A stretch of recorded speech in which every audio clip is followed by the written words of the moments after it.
Hello everyone, मैं राज भंडारी आप सबका स्वागत करता हूं अपने चैनल इलेक्ट्रिकल अड्डा में। आज जो मैं आप सबके सामने नेक्स्ट वीडियो लेके आऊँ वो लेके आऊँ यूके बोर्ड क्लास 11th की जो आपकी केमिस्ट्री है उसके कुछ इंपॉर्टेंट टॉपिक्स आप लोगों के सामने लेके आऊँ, जिसके अंदर हम देखेंगे कि क्लास 11th में जो इंपॉर्टेंट टॉपिक्स आपके कौन कौन से जो एग्जाम में आ सकते हैं। बच्चों के कमेंट आ रहे थे कि इंपॉर्टेंट टॉपिक या इंपॉर्टेंट क्वेश्चंस के ऊपर, ठीक है, तो इसलिए मैं ये वीडियो आप लोगों के लिए लेके आऊँ। तो जैसा कि आपको पता है क्लास 12 का जो पेपर है उसका पैटर्न अब बिल्कुल चेंज हो गया था इस बार, ठीक है। जैसे क्लास 12 के बच्चों के पेपर हुए हैं अभी, तो जो क्वेश्चन हमेशा एग्जाम में आते हैं, ठीक है, वो क्वेश्चन एग्जाम से हटा दिए गए और ऐसे क्वेश्चन आपको दिए गए हैं जो एग्जाम में पहले नहीं आते थे, ठीक है। यानी जो टॉपिक इंपॉर्टेंट नहीं थे उनसे ज़्यादा क्वेश्चन बना के दिए गए थे, ठीक है। तो आप लोगों को भी थोड़ा अच्छे से प्रिपरेशन करके जानी चाहिए, ठीक है, ताकि आप लोग अच्छे से पेपर कर सको, क्योंकि जो पेपर है क्या पता आप लोगों का भी थोड़ा अच्छा लेवल यानी मॉडरेट टाइप का पेपर आप लोगों का भी बन सकता है, ठीक है। तो इसलिए आप लोगों को भी अच्छे से जो है प्रिपरेशन करनी चाहिए पेपर की। तो इसलिए मैं आप लोगों के कुछ इंपॉर्टेंट टॉपिक्स आप लोगों को बता रहा हूँ जो आप लोगों को पढ़ने हैं, ठीक है। अब जो क्लास 11th है तो वहाँ पर हम रेडॉक्स जो चैप्टर है हमारा, ठीक है, रेडॉक्स अभिक्रियाएं जिनको बोलते हैं हम, तो वहाँ से हमारा स्टार्ट होगा।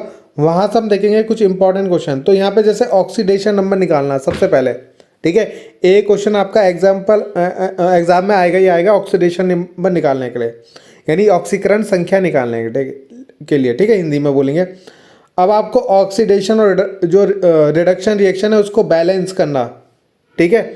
तो बैलेंस करना आपको सीखना है, वो भी ऑक्सीडेशन मेथड से, ठीक है। ऑक्सीडेशन नंबर होता है ना, ऑक्सीकरण संख्या विधि जो होती है, इनको बैलेंस करें संतुलित करने के लिए, किसको, ऑक्सीडेशन और रिडक्शन को, ठीक है। उसके बाद इलेक्ट्रोकेमिकल सीरीज की डेफिनेशन आप याद कर लेना, ठीक है। इलेक्ट्रोकेमिकल सीरीज क्या होती है, ठीक है, तो ये आपका रेडॉक्स वाले चैप्टर के अंदर है।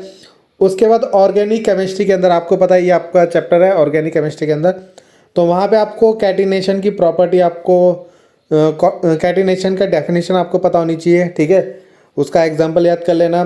सिग्मा और पाई बॉन्ड को कैसे छाड़ते हैं, जैसे मान लो ये कंपाउंड आपको दे दिया, आप इसमें बोलेगा कितने सिग्मा कितने पाई, ठीक है। तो जैसे आपको पता है सिग्मा बॉन्ड होता है, सिंगल बॉन्ड होता है उसके अंदर एक सिग्मा होता है। जो आपका डबल बॉन्ड होता है उसके अंदर एक सिग्मा दो पाई, एक सिग्मा और एक पाई होता है, ठीक है। और ट्रिपल बॉन्ड के अंदर एक सिग्मा और दो पाई होते हैं आपके, ठीक है। तो इस तरीके से आपको सिग्मा और पाई बॉन्ड इसके अंदर छाटने होते हैं, ठीक है।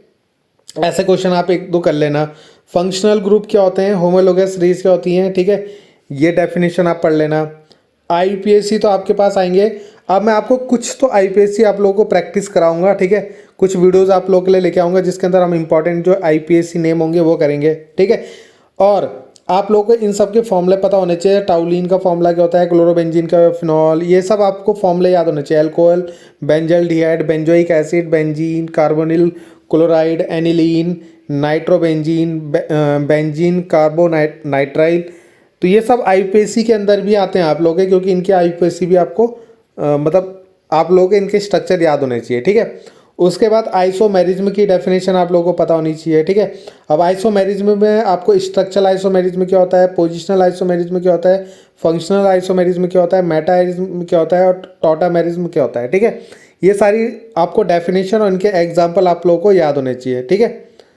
ये भी याद होना चाहिए कि पोजिशनल आइसोमेरिज्म कैसे बनाते हैं ना। और आपका और क्या था इसके अंदर, positional isomerism, structural isomerism, functional isomerism कैसे बनाए जाते हैं, ठीक है। उसके बाद ये कुछ डेफिनेशन आपको याद होनी चाहिए कि इंडक्टिव इफेक्ट क्या होता है उसके टाइप्स, इलेक्ट्रोमेरिक इफेक्ट क्या होता है उसके टाइप, बहुत इंपॉर्टेंट है ये आपका ये दोनों, ठीक है। रेजोनेंस और मेसोमेरिक इफेक्ट ये भी आप लोग का है, ठीक है। हाइपर कॉन्जुगेशन इफेक्ट की definition, type of bond fusion है ना, यानी बॉन्ड का विदलन जो आप जिसको बोलते हैं हम लोग, ठीक है। दो तरीके होते हैं ना, दो तरीके से फ्यूजन होता है आपका, ठीक है। एक होता है क्या, होमोलैटिक, और एक होता है हेट्रोलैटिक, ठीक है। कार्बोकैटायन और कार्बो एनायन की डेफिनेशन, और कौन कौन से कार्बोकैटायन होते हैं, कौन कौन से कार्बो एनायन होते हैं, और इनकी स्टेबिलिटी भी आप लोग पढ़ लेना कि स्टेबल यानी स्थायित्व तो इनका, कार्बोधनायन और कार्बोरेनायन जो होता है आपके, ठीक है, उनके एग्जाम्पल्स और इनकी क्रियाशीलता है ना, रिएक्टिविटी आप लोग को पढ़नी है। उसके बाद इलेक्ट्रोफाइल क्या होता है, न्यूक्लियोफाइल है ना, इनकी डेफिनेशन, फ्री रेडिकल्स क्या होते हैं, ठीक है, ये इंपॉर्टेंट है आपका। उसके बाद substitution, addition, elimination, reaction, condensation, ठीक है, ये क्या होती हैं आप लोग को, इनको भी आपको पढ़ना है, ठीक है। उसके बाद आता है हम हाइड्रोकार्बन वाले चैप्टर में। हाइड्रोकार्बन में देखो इसके अंदर आपकी सारी रिएक्शंस आएंगी, ठीक है। अभी तो मैं आप लोगों को इंपॉर्टेंट रिएक्शन बता रहा हूँ, इनको मैं आप लोगों को जो इसके बाद जो मैं वीडियोस बनाऊंगा उनके अंदर मैं ये सारी रिएक्शन आपको करवा भी दूंगा, ठीक है। अगर आपको इनके सॉल्यूशन भी चाहिए होंगे तो प्लीज़ कमेंट कर लेना, मैं उनमें आपको इनको एक्सप्लेन भी कर दूंगा, ठीक है। अब जैसा हाइड्रोकार्बन के अंदर आएगा आपका प्रिपरेशन ऑफ एल्केन, की एल्केन को कैसे बनाते हैं, तो उसके अंदर ये सारी रिएक्शन है जो सबसे ज़्यादा इंपॉर्टेंट है आपकी, ठीक है। जैसे अनसैचुरेटेड हाइड्रोकार्बन से कैसे एल्केन बनाया जाता है, वुड्स रिएक्शन जिसके अंदर आपको पढ़ना है, रिडक्शन ऑफ एल्काइल हैलाइड, है ना, एल्काइल हैलाइड का रिडक्शन, कार्बोक्सिलिक एसिड से Kolbe reaction, reduction of carboxylic acid, ठीक है। ये सब इसके अंदर आपको पढ़ना है। इसकी केमिकल प्रॉपर्टीज के अंदर आपको सब्स्टिट्यूशन रिएक्शन पढ़ना है, ऑक्सीडेशन पढ़ना है, कन्फर्मेशन क्या होता है, स्टैगर्ड और इक्लिप्स, ठीक है।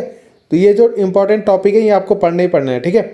उसके बाद आएगा प्रिपरेशन ऑफ एल्कीन में किससे करते हैं, एल्काइल हैलाइड या हेलो एल्केन से, या जिसको हम डी हाइड्रो हेलोजिनेशन रिएक्शन बोलते हैं, ठीक है। इंपॉर्टेंट रिएक्शन आपकी है। फ्रॉम एल्काइंस, एल्काइंस हो गए, ठीक है। एल्काइंस से एल्कीन कैसे बनाते हैं, एल्कोहल से एल्कीन कैसे बनाते हैं, ठीक है। उसके बाद केमिकल प्रॉपर्टीज़ आपको पढ़नी है, ठीक है, जिसके अंदर हमें addition reaction, hydrohalogenation reaction, Markovnikov of rule बहुत इंपॉर्टेंट है, खरास इफेक्ट बहुत इंपॉर्टेंट है, और जितनी भी रिएक्शन मैं आप लोगों को बता रहा हूँ ना ये सब आपके 12th में भी आएंगी, ठीक है। तो इसलिए इनको अच्छे से पढ़ लेना बिल्कुल, ताकि आप लोग बाद में भी ना भूलो इन्हें, ठीक है। रिएक्शन विद ओजोन रिडक्शन, ठीक है, एल्कीन का रिडक्शन मतलब। उसके बाद एल्काइंस में आपको प्रिपरेशन मेथड में आएगा बाय डी हाइड्रो हेलोजिनेशन, ठीक है। इसकी केमिकल प्रॉपर्टीज़ के अंदर acidic character of alkynes, addition reaction, ठीक है। इसके बाद फॉर्मेशन ऑफ बेंजीन जब आप पढ़ोगे तो उसके अंदर एल्काइन से बेंजीन कैसे बनाते हैं, फिनॉल से बेंजीन कैसे बनाते हैं, डाइजीनियम सॉल्ट से बेंजीन कैसे बनाते हैं, वुड्स फिटिक रिएक्शन जिसे हम एराइल हैलाइड बोलते हैं, बहुत इंपॉर्टेंट है, ठीक है। जितनी भी नेमिंग रिएक्शन है ना, नाम से जो आ रही हैं, वुड्स रिएक्शन जो है ना, फिडेलक्राफ्ट रिएक्शन, ये बहुत इंपॉर्टेंट होती है एग्जाम के लिए। तो नेमिंग रिएक्शन आप लोगों की बहुत इंपॉर्टेंट होती है। उसके बाद इसकी केमिकल प्रॉपर्टीज़ के अंदर सब्स्टिट्यूशन रिएक्शन, नाइट्रेशन जो हमने पढ़ा है, एल्काइलेशन, है ना, जिसे फिडेलक्राफ्ट एल्काइलेशन बोलते हैं, एसिलेशन फिडेलक्राफ्ट एसिलेशन भी बोलते हैं इसको, ठीक है। एडिशन रिएक्शन, इटार्ड रिएक्शन, ठीक है। ऑर्थो पैरा डायरेक्टिव क्या होता है, मेटा डायरेक्टिव क्या होता है। तो ये सारे इंपॉर्टेंट टॉपिक्स मैंने आप लोग को बता दिए हैं, ठीक है। अब मैं इनमें से जो आपकी नेक्स्ट वीडियो होंगी ना उनके अंदर आपको जैसे बैलेंस करना हो गया, इंपॉर्टेंट रिएक्शंस जो है आपकी वो आपको करवा दूंगा, ठीक है। ऑक्सीडेशन नंबर कैसे निकालना है, ये जो चीज़ें इंपॉर्टेंट टॉपिक होंगे, ठीक है। जैसे आप लोग को एमओटी डायग्राम कैसे बनाते हैं, जो इंपॉर्टेंट डायग्राम मतलब चीज़ें हो सकती है वो मैं आप लोग को पढ़ा दूंगा जहाँ तक मैं कोशिश कर सकता हूँ, ठीक है। तो आप लोगों को अगर ये सब चाहिए होंगे तो प्लीज़ कमेंट करना कि आप लोगों को कौन कौन से टॉपिक जो है जिनमें दिक्कत होती है, आप लोग टॉपिक का नाम लिख देना, मैं उनके ऊपर कोशिश करूँगा वीडियो बनाने की, ठीक है। बाकी अगर आपको इनकी रिएक्शन चाहिए तो उसके लिए भी आप लोग कमेंट कर देना, ठीक है। और फिजिक्स के भी आप लोगों को इंपॉर्टेंट टॉपिक्स जो हैं वो मैं जल्दी आप लोगों को आज या कल में प्रोवाइड करा दूंगा, ठीक है। तो बाकी मिलते हैं नेक्स्ट वीडियो में, और अपनी राय जरूर रखना कि आप लोगों को क्या क्या 11th की जो फिजिक्स है, केमिस्ट्री है, उसके अंदर क्या क्या चीज़ें आप लोगों को टॉपिक में दिक्कत है, ठीक है। तो मैं उन पर कोशिश करूँगा बनाने की, वीडियो बनाने की, ठीक है। तो मिलते हैं नेक्स्ट वीडियो में, थैंक यू।